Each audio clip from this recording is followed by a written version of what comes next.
এবং এক পর্যায়ে উলামায়ে কেরাম ওনার কাছ থেকে দূরে সরে যান কিছুটা, কিন্তু দাওয়াতে তাবলীগ নিজের কাজ চলছিল।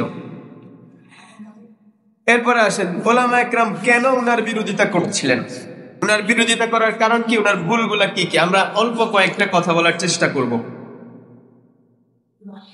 ওনার বিরুদ্ধে প্রধান অভিযোগ হলো উনি জোর করে আমির হয়েছেন, অথচ এটা চলবে কি নিয়ে, পরামর্শ ভিত্তিক, শুরা ভিত্তিক।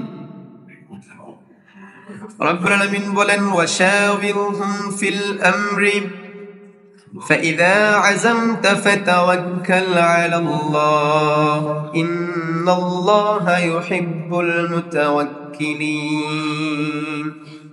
আল্লাহ তাআলা বলছেন তোমরা পরামর্শ নাও, কি করো, পরামর্শ করো, শুরা বসো, পরামর্শ সভা করে সবার কাছ থেকে মতামত নাও, এবং তোমরা যখন কোনো একটা সিদ্ধান্তের উপরে সবাই একমত হবে, ফাইজা আযামতা ফাতাওয়াক্কাল আলাল্লাহ, যখন তোমরা সিদ্ধান্তে বুঝবে আল্লাহর উপরে ভরসা করবা, সবার কাছ থেকে পরামর্শ নেওয়ার পরে একটা সিদ্ধান্ত নিবা এবং ভরসা করবা কার উপরে, আল্লাহর উপরে।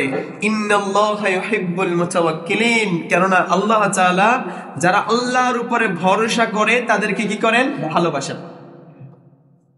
তাহলে একক সিদ্ধান্ত নেওয়াকে আল্লাহ তাআলা পছন্দ করেন। দেখেন এই পরামর্শ করার বিষয়টা আল্লাহ তাআলা নিজে শিক্ষা দিয়েছেন। আচ্ছা, যখন মানুষ সৃষ্টি করেছিলেন, আমরা জানি কি জানি না, হ্যাঁ, যখন মানুষ সৃষ্টি করেছিলেন আল্লাহ তাআলা ফেরেশতাদের সাথে বসে পরামর্শ করেছিলেন যে আমি আমার পৃথিবীতে খলিফা পাঠাবো, কি বলো তোমরা? এখন বলেন তো আল্লাহর কার সাথে পরামর্শ করার কোনো দরকার আছে?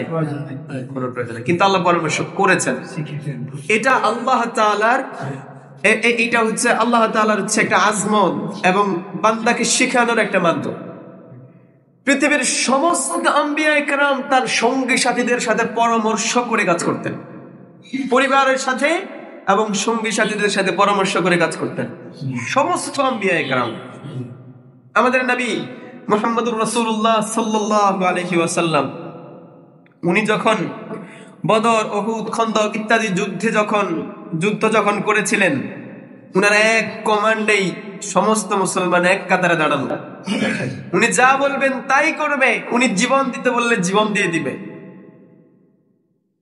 কিন্তু তারপরেও উনি একা কোনো সিদ্ধান্ত জানান, বৈঠক বসেছে এবং একেবারে প্রথম সারির আনসার এবং মুহাজিরদেরকে নিয়ে উনি পরামর্শ সভা করেছেন, পরামর্শ সভা করে সিদ্ধান্ত নিয়েছেন আমরা যুদ্ধের ময়দানে যাব। সুতরাং পরামর্শ করাটা একটা ইবাদত এবং এটা শর্ত, দ্বীনি সকল কাজের জন্য, পারিবারিক কাজের জন্য, রাষ্ট্রীয় সকল কাজের জন্য পরামর্শ করা একটা শর্ত। তো এটাকে তিনি ভঙ্গ করেছেন। এ সাদ কান্দালবি হাদাহুল্লাহ, আল্লাহ তাকে হেদায়েত দান করে দিন, উনি যদি ফিরে আসেন উনার এক কথায় তাবলীগের শত শত সমস্যা সব সমাধান হয়ে যাবে। উনি এক কথায় যদি বলে যান যে আমি আমার সকল বক্তব্য থেকে রুজু করলাম, কালকে তাবলীগ শেষ, কালকে তাবলীগের এই দ্বন্দ্ব সবকিছু শেষ হয়ে যাবে।